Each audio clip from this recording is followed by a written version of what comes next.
Assalamualaikum warahmatullahi wabarakatuh. InsyaAllah hari ini saya Muhammad Izzat bin Abdul Ghani dan Muhammad Khairul Aziz bin Muhammad Azmi. Kami berdua tahun 2 Jabatan Fiqh dan Usul akan membentangkan tentang tiga tokoh pemikiran ekonomi iaitu Monzer Khaff, Muhammad Baqir Al-Sad dan Adi Warman Azwar Karim. Okey, yang pertama biodata Monzer Khaff. Nama Monzer Khaff, tempat lahir Damaskus, Syria, tahun kelahiran 1940. Okey, antara kejayaan-kejayaan Monzer Khaff ni termasuklah beliau ni merupakan orang yang pertama untuk mencuba merealisasikan penggunaan institusi pengagihan Islam iaitu seperti zakat, sedekah pada agregat ekonomi, pendapatan, penggunaan, simpadan dan juga pelaburan. Kejayaan yang lain, beliau ni memperoleh penghargaan langsung dari Presiden Syria sebagai lulusan terbaik di Universiti Damaskus pada tahun 1962. Dia menerima penghargaan ni dalam bidang bisnes. Okay, seterusnya pemikiran ekonomi Monzer Khaff yang pertama berkenaan dengan Islamic Man. Okay, menurut Monzer Khaff ni, konsep Islamic Man ni dia tidak semestinya untuk orang Islam sahaja. Asalkan orang tersebut dia mampu untuk menerima tiga rukun sistem ekonomi Islam, jadi orang tu segala keputusan yang dibuat dia mesti berbeza dengan orang yang menjalankan ekonomi konvensional. Ekonomi konvensional ni maknanya orang ahli ekonomi yang menggunakan lebih kepada kebebasan dan juga mengikut akal. Okey, apakah tiga rukun tersebut? Okey, tiga rukun tersebut ialah yang pertama, segala-galanya adalah milik Allah. Manusia ni adalah sebagai khalifahnya. Maknanya menjalankan aktiviti ekonomi ni adalah sebagai tanggungjawab kita. Yang kedua, Tuhan itu satu, hanya hukum Tuhan yang boleh dikuatkuasakan. Maknanya kat sini segala peraturan yang dibuat tu mestilah berlandaskan Al-Quran dan juga As-Sunnah. Yang ketiga, kerja adalah kebajikan, kemalasan adalah sifat buruk, oleh kerana itu diperlukan sikap memperbaiki diri sendiri. Okey, seterusnya pemikiran yang kedua berkenaan dengan negara. Okey, menurut Monzer Khaff ni, negara ni merupakan perancang dan juga penyelia. Okey, Khaff juga menyebut bahawa terdapat tiga objektif dasar negara. Yang pertama, untuk memaksimumkan penggunaan sumber asli. Yang kedua, untuk meminimumkan berlakunya jurang pengagihan. Maksudnya nak bagi sama rata saja. Yang ketiga, membuat peraturan untuk pelaku ekonomi bagi memastikan pematuhan terhadap peraturan kerajaan. Dan peraturan ini juga mestilah berlandaskan Al-Quran dan juga Sunnah. Okey, untuk mencapai ketiga-tiganya, negara menggunakan dasar fiskal dan monetari, cara pengeluaran dan pengagihan dan kuasa undang-undang. Okey, menurut Monzer Khaff juga, Islamic Man ni dan juga negara ni, kedua-dua konsep ni mestilah bekerjasama untuk mencapai matlamat yang diinginkan.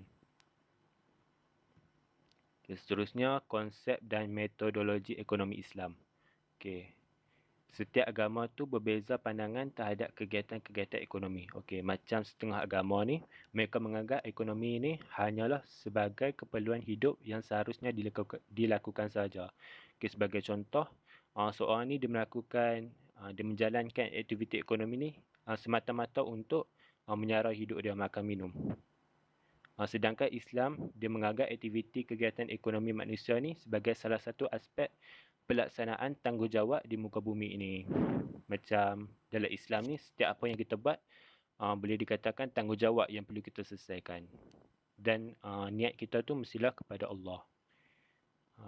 Yang keempat, kerana pekerjaan yang secara ekonomi produktif pada asasnya mempunyai nilai keagamaan di samping nilai-nilai lainnya.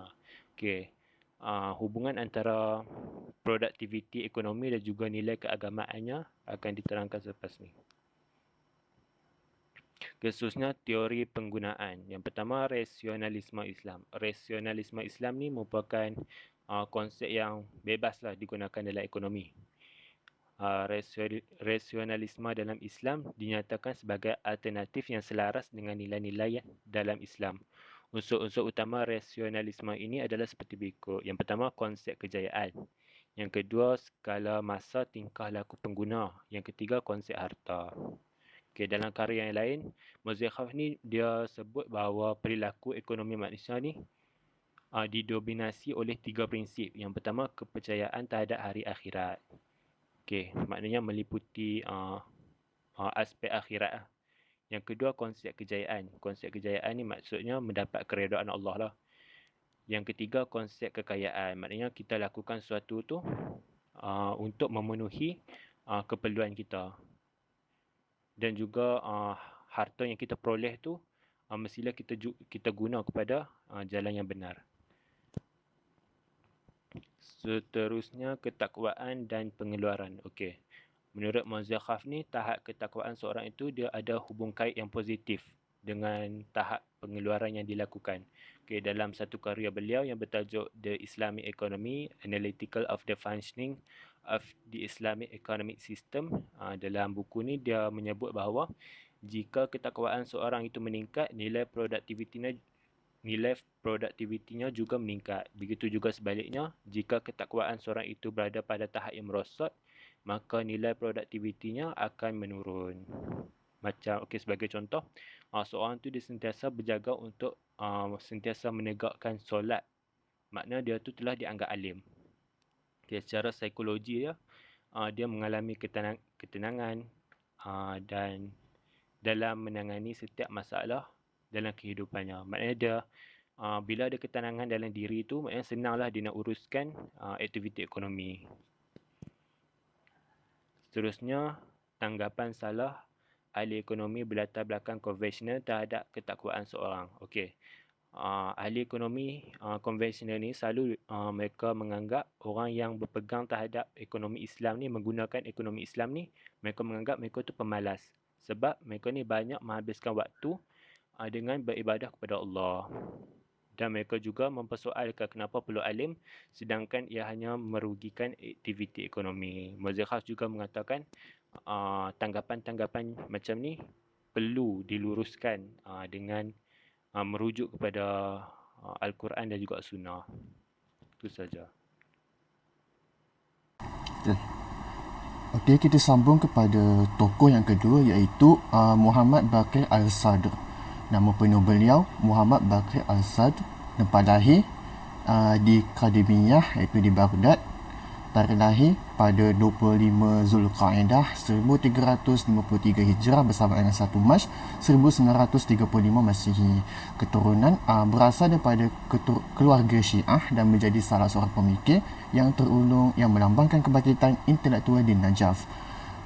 Muhammad Baqir Al-Sadr telah kehilangan ayahnya. Seterusnya beliau diasuh oleh ibunya dan juga abangnya yang juga merupakan seorang pemikir yang ulung di Iraq. Pada umur 10 tahun, Muhammad Baqir Al-Sadr telah menunjukkan kejeniusan dengan beliau dapat berceramah tentang sejarah Islam. Okay. Tarikh wafat dihukum bunuh pada tahun 1980 Masihi ketika berumur 45 tahun oleh rejim Saddam Hussein bersama kakaknya iaitu Aminah Sadr. Okay. Pemikiran ekonomi Muhammad Baqir Al-Sadr. Yang pertama mengenai hubungan milik. Okay. Menurut beliau, format kepemilikan tersebut ada dua iaitu kepemilikan peribadi dan kepemilikan syarikat secara bersama. Kepemilikan peribadi ini bermaksud pemilikan harta itu secara peribadi lah, contohnya rumah, hanya hak ke atas individu saja untuk ke atas rumah tersebut lah, tanpa ada orang lain yang memiliki harta tersebut. Okay. Kepemilikan syarikat terbahagi kepada dua iaitu kepemilikan publik iaitu orang awam dan kepemilikan negara. Okay. Kepemilikan publik ini boleh digunakan untuk semua masyarakat umum, contohnya hospital, taman dan lain-lain lagi. Okay.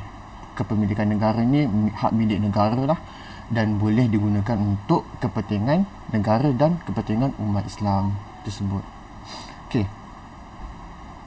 Harta persendirian terhad kepada hak keuntungan, keutamaan dan hak berguna untuk menghalang orang lain daripada menggunakan harta seseorang. Sama pendapat dengan Telegani. Okay.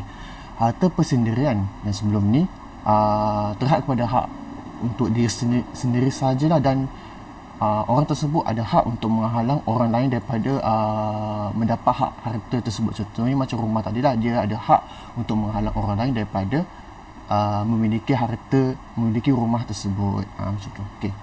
Kepemilikan publik harus digunakan untuk kepentingan orang ramai seperti rumah sakit atau sekolah. Seperti sebelum ni yang saya terangkan, kepemilikan publik ni mestilah digunakan untuk orang ramai. Kegunaan untuk orang ramai. Okey.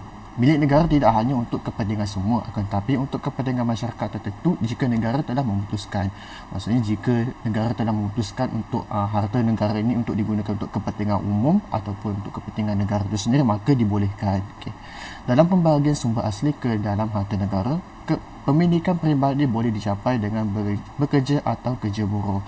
Hal ini sesuai jika pekerjaan berhenti, maka kepemilikan peribadi akan hilang. Maksudnya sumber asli iaitu kepemilikan negara ni boleh disalurkan kepada seseorang dan boleh dijadikan kepada pemilikan peribadi jika seseorang tu bekerja. Contohnya macam seseorang tu kerja buruh di kawasan perlombongan, yang ada contoh macam biji timah tersebut. Biji timah tu merupakan milik negara. Tapi jika seseorang tu berhenti kerja daripada kerja buruh, maka dia tidak akan dapat harta milik negara tersebut. Macam tu. Maka kepemilikan peribadi akan hilang lah. Okay. Yang kedua, peranan negara dalam memperuntukkan sumber dan kebajikan awam. Okay. Negara mempunyai tanggungjawab yang besar dalam memastikan keadilan berlaku. Hal ini dapat dicapai dengan pelbagai fungsi. Okay. Sebuah negara mempunyai tanggungjawab yang besar dalam memastikan keadilan sentiasa berlaku dan tiada kezaliman berlaku lah. Okay. Dengan pelbagai fungsi lah. Hal ini dicapai dengan pelbagai fungsi. Yang pertama, pengalihan sumber alat kepada individu berdasarkan kesanggupan seseorang untuk bekerja. Maksudnya, kalau seseorang tu bekerja, maka dia akan dapat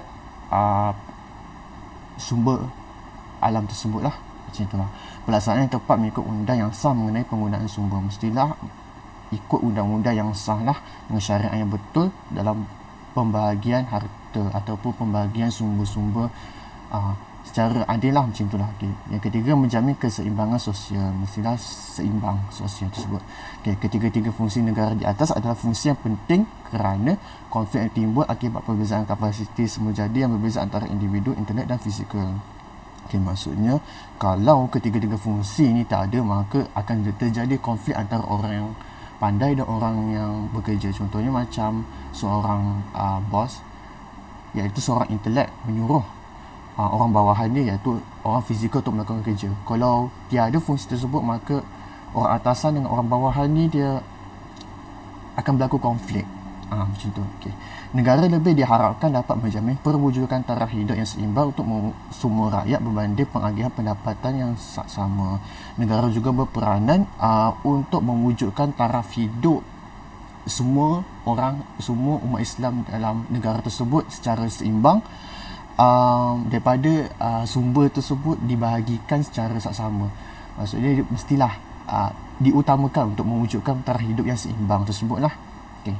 Menurut taraf hidup yang seimbang boleh dicapai dengan memupuk persaudaraan melalui pendidikan dalam kalangan anggota masyarakat dan dengan dasar perbelanjaan awam. Okay, yang ketiga, larangan terhadap riba dan pelaksanaan zakat.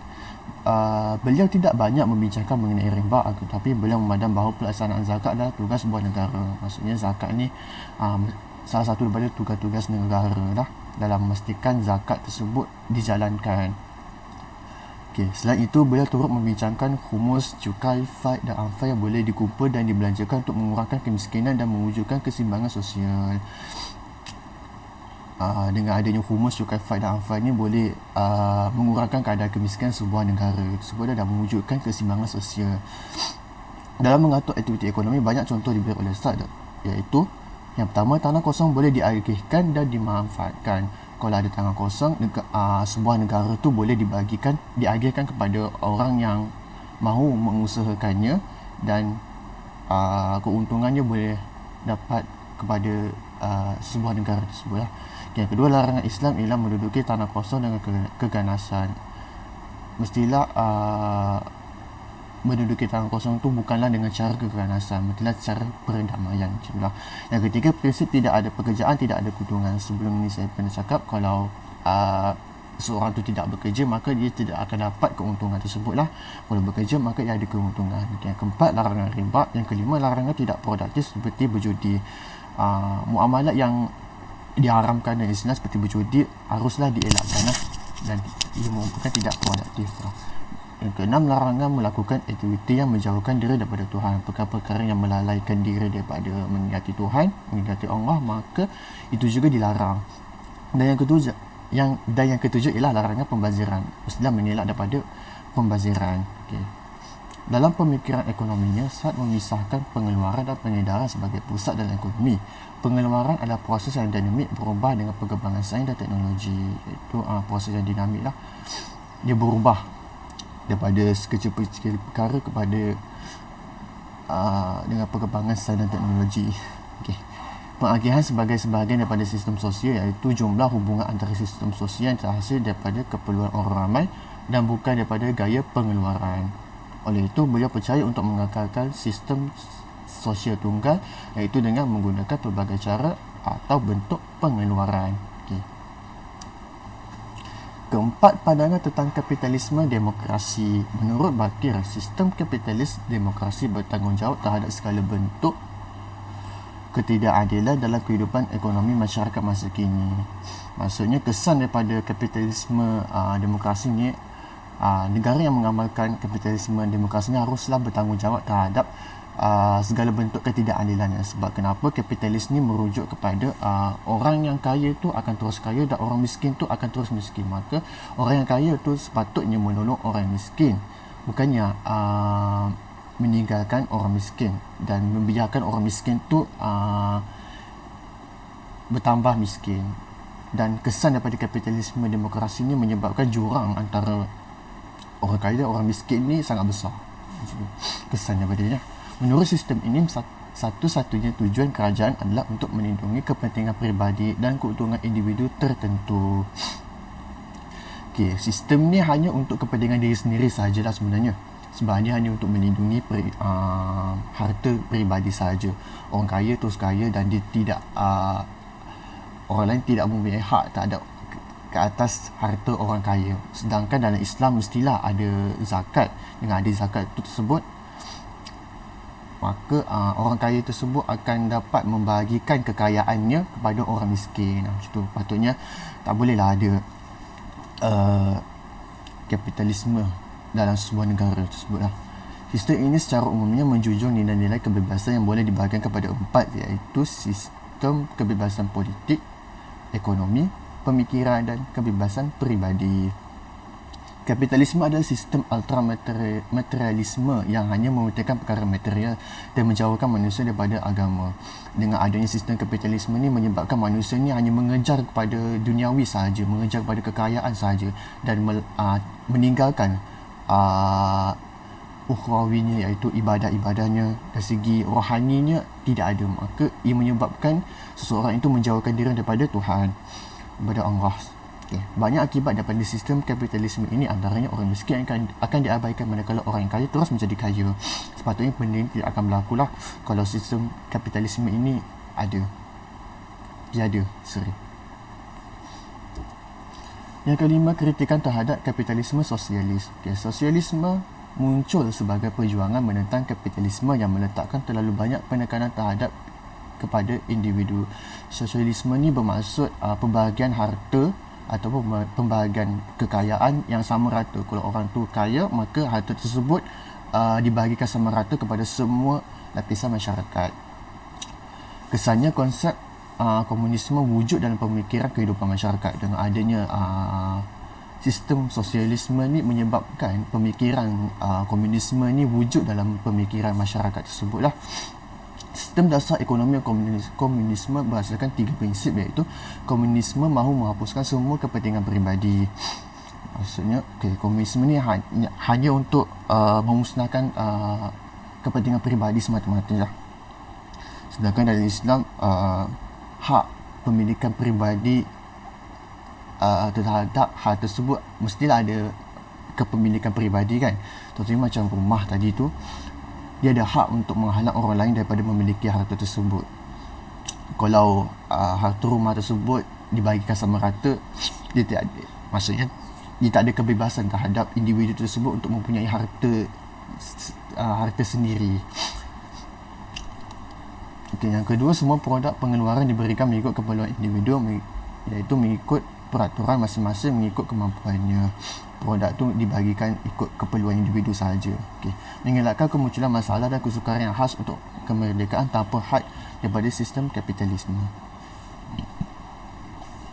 Okay, komunis menganggap sangat penting untuk melakukan sosialisme terlebih dahulu dan secara beransur-ansur mendidik rakyat untuk membuka jalan kepada penubuhan komunisme. Dengan wujudnya sistem sosialisme dalam sebuah negara tersebut, pihak komunis ni akan beransur-ansur untuk mendidik para rakyatnya menuju kepada pemikiran komunisme. Itu antara kesan buruk lah kalau sosialisme wujud dalam sebuah negara, maka akan wujudlah sistem komunisme dalam sebuah negara. Okay. Yang keenam, teori pengeluaran. Dalam aktiviti pengeluaran SAT, beliau mengklasifikasikan dua aspek yang mendasari berlakunya aktiviti pengeluaran. Yang pertama, aspek objektif atau aspek saintifik yang berkaitan dengan aspek teknikal dan ekonomi, yang terdiri daripada kemudahan yang digunakan, sumber alam yang diproses dan kerja yang ditumpukan kepada aktiviti pengeluaran. Maksudnya segala sumber, segala kemudahan yang digunakan, contohnya macam jentera ataupun air tersebut untuk tanaman sesuatu tu, ia merupakan aspek objektif lah, aspek yang menjadikan kepada aktiviti pengeluaran tersebut. Okay. Yang kedua, aspek subjektif, iaitu aspek yang terdiri daripada motif psikologi, matlamat yang ingin dicapai melalui aktiviti pengeluaran dan penilaian aktiviti mengikut pelbagai konsep keadilan yang dipegang. Di samping itu, menurut SAT, sumber pengeluaran asal dihuraikan pada tiga kumpulan yang terdiri daripada alam, modal dan tenaga kerja. Sumber pengeluaran ni ada tiga lah, contohnya alam, iaitu contohnya macam hujan. Yang kedua, modal. Dengan ada modal, maka akan adalah sistem ekonomi, syarikat atau sebagainya lah. Dan tenaga kerja, mestilah ada orang yang melakukan kerja tersebut lah. Kalau tak ada, maka tak akan berlakulah ekonomi, tak akan berlakulah pengeluaran. Macam itulah. Sumber alam yang digunakan untuk aktiviti pengeluaran SAT terbagi pada tiga kumpulan, iaitu tanah, bahan primer dan aliran air. Sumber alam tersebut contohnya ialah tanah, bahan primer dan aliran air lah. Okay. Dan yang ketujuh, pengagihan kekayaan. Dalam pemikiran SAT, pembahagian kekayaan berlaku pada dua peringkat, iaitu pengagihan sumber pengeluaran dan pengagihan kekayaan produktif. Menurut SAT, sumber produktif adalah berkaitan dengan tanah, bahan mentah, alatan dan mesin yang diperlukan untuk menghasilkan pelbagai barangan dan komoditi. Okay, daripada kekayaan produktif ni mesti ada sumber produktif kan. So sumber produktif tersebut ialah contohnya macam tanah, bahan mentah. Dengan adanya sumber-sumber tersebut akan terhasillah kekayaan produktif. Manakala kekayaan produktif pula ialah hasil daripada proses pemprosesan atau hasil aktiviti pengeluaran melalui gabungan sumber pengeluaran yang dihasilkan oleh manusia melalui kerja. Dengan adanya kerja, dengan seseorang yang melakukan kerja tersebut, dengan seseorang menggunakan sumber-sumber produktif tersebut, contohnya macam tanah. Dengan tanah dia menanam pokok, menanam tumbuh-tumbuhan. Dengan ada tumbuhan, maka akan keluarlah pengeluaran. Dengan ada pengeluaran, maka akan berlakulah kekayaan produktif tersebut. Okey, seterusnya tokoh yang terakhir, Adi Warman Azwa Karim. Okey. Nama diberi Adi Warman Azwa Karim, tempat kelahiran di Jakarta, Indonesia. Tarikh lahir 29 Jun 1963. Pengajian dia yang pertama di Universiti Indonesia pada 1983. Kemudian meneruskan ke Universiti Boston, Amerika pada 1986. Dan yang terakhir, European University di Belgium pada tahun 1988. Nama panggilan yang terkenal Adi Warman ataupun Adi. Okey. Pemikiran ekonomi Adi Warman Azwa Karim. Okey, bila kita bercakap tentang ekonomi Islam ni, definisi yang sering digunakan ialah ekonomi yang berlandaskan Al-Quran dan juga Sunnah. Okay, Adi Warman ni dia menawarkan pengertian ekonomi Islam sebagai ekonomi yang dibangunkan di atas nilai-nilai universal Islam. Okay, apakah nilai-nilai universal Islam ni? Okay, ya, dia ada 5 kat sini. Yang pertama, Tauhid, keesaan. Yang kedua, Adlu, iaitu keadilan. Yang ketiga, khilafah, pemerintah. Yang keempat, nubuwah, kenabian. Dan yang terakhir, ma'ad, pulangan. Kelima-lima ni dia ada hubung kait dia dalam sistem ekonomi. Okey, seterusnya, hubung kait nilai-nilai universal Islam. Yang pertama, tauhid, keesaan. Okay, menurut Adi Warman, konsep keesaan Tuhan ni dia memberikan hala tuju kepada pelaku ekonomi bahawa segala-galanya kepunyaan Allah. Maknanya niat kita pun kena kepada Allah lah. Yang kedua, adlu, iaitu keadilan. Prinsip tanggungjawab mendorong terwujudnya keadilan ekonomi dalam satu masyarakat. Maknanya dalam Islam ni apa-apa yang kita buat mestilah kita anggap sebagai tanggungjawab. Dan bila adanya tanggungjawab tu dia mendorong kepada wujudnya keadilan dalam satu masyarakat. Yang ketiga, khilafah iaitu pemerintah. Tujuan pemerintah ni untuk mengawal seliak aktiviti ekonomi. Yang keempat, nubuwah iaitu kenabian.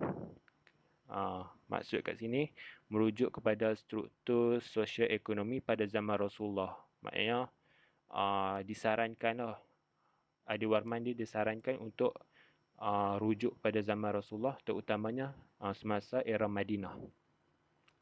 Dan yang terakhir, ma'ad, pulangan, iaitu memaksimumkan hasil dalam ekonomi. Itu saja. Okey, kita sambung iaitu berdasarkan 5 prinsip tadi.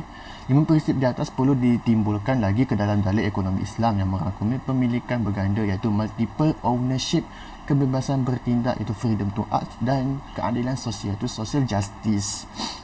Okey, pemilikan berganda iaitu multi-type ownership merupakan terbitan daripada prinsip tauhid, di mana kalau seorang individu tu atau seorang individu tersebut iaitu manusia merupakan sebagai amanah di muka bumi yang diberi hak dan tanggungjawab untuk menguruskan sumber yang ada di bumi tersebutlah. Okay, namun begitu kebebasan manusia untuk mengeksploitasi sumber dibatasi oleh satu matlamat bersama iaitu mewujudkan keadilan sosial yang sama rata iaitu social justice. Seorang manusia tu mempunyai kebebasan untuk mengeksploitasi sumber, tapi dibatasi dengan dalil ekonomi iaitu social justice. Mestilah sumber ataupun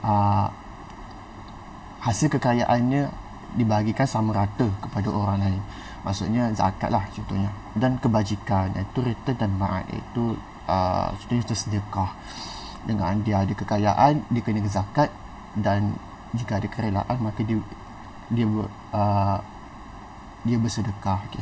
Sedangkan dalil kebebasan bertindak iaitu freedom to act memberikan motivasi kepada pelaku ekonomi dalam berniaga, baik dari kapasiti sebagai individu maupun pemerintah sebagai pemegang peraturan. Penciptaan sistem ekonomi Islam juga memerlukan susunan norma atau undang-undang yang menjadi payung dan jaminan kelestariannya. Menurut Adi Marwan, ini sebagai akhlak ekonomi Islam. Dalam ekonomi Islam mestilah ada akhlak. Tanpa akhlak maka ia bukanlah dinamakan sebagai ekonomi Islam. Okey. Ekonomi Islam di Indonesia. Okey. Ekonomi Islam tidak akan mampu bangkit di Indonesia dengan hanya menekankan satu aspek pembangunan sahaja, iaitu secara teori ataupun praktikal. Mestilah teori dan praktikal tu bergandingan. Macam itulah. Gerakan sebegini digelar oleh Adi Marwan sebagai Harakah Al-Iqtisadiyah Al-Islamiyah Al-Indonesiah, iaitu gerakan ekonomi Islam Indonesia. Menurut Adi Marwan, Harakah Iqtisadiyah sebagai suatu model pengembangan ekonomi Islam di Indonesia dapat dilakukan melalui 3 tahap. Dengan adanya Harakah Iqtisadiyah ini, maka ia merupakan suatu model pengembangan ekonomi di Indonesia tersebutlah, dengan melalui 3 tahap lah. Yang pertama ialah memperjuangkan wacana ekonomi Islam ke kampus melalui kurikulum atau bentuk lain. Maksud dia Harakah Iqtisadiyah ni memperjuangkanlah mestilah ada ekonomi Islam ataupun subjek ekonomi Islam tu dalam silibus universiti tersebutlah. Dan tahap pertama ni berjaya. Kalau kita tengok zaman sekarang ni, kebanyakan universiti ada subjek mengenai dengan hukum ekonomi Islam. Maka tujuan mereka telah tercapai lah. Yang kedua, pembangunan sistem dengan pembentukan undang-undang atau peraturan tempatan. Okey, fasa kedua ini juga telah berjaya dengan menuluskan pelbagai peraturan yang menyokong operasi perbankan, pajak gadai dan ekonomi Islam di Indonesia. Okey, yang kedua ini lebih kepada pembentukan undang-undang lah. Dengan ada undang-undang mengenai ekonomi Islam, maka ekonomi Islam di Indonesia dapat berkembang lah. Okey. Dan yang ketiga, pembangunan ekonomi rakyat, iaitu peringkat ketiga ini amat sukar dan tidak boleh direalisasikan hanya melalui saluran akademik atau perundangan. Hal ini kerana ia memerlukan keprihatinan dan kemauan kuat rakyat untuk terus komited mengamalkan ekonomi Islam dalam setiap aktiviti ekonomi mereka. Mestilah rakyat Indonesia sendiri mesti mengamalkan cara hidup Islam ataupun akhlak ekonomi Islam dalam ekonomi mereka. Tanpa ada akhlak dan ciri-ciri Islam ekonomi Islam dalam ekonomi mereka, maka tahap ketiga ini tidak akan dapat dicapai. Okay, menurut Adi Marwan, slogan lebih baik untung sedikit tetapi diberkati tidak wujud dalam Islam, akan tetapi Islam mesti keuntungan besar dan berkat. Okey, itu sahaja daripada kumpulan kami. Sekian, terima kasih.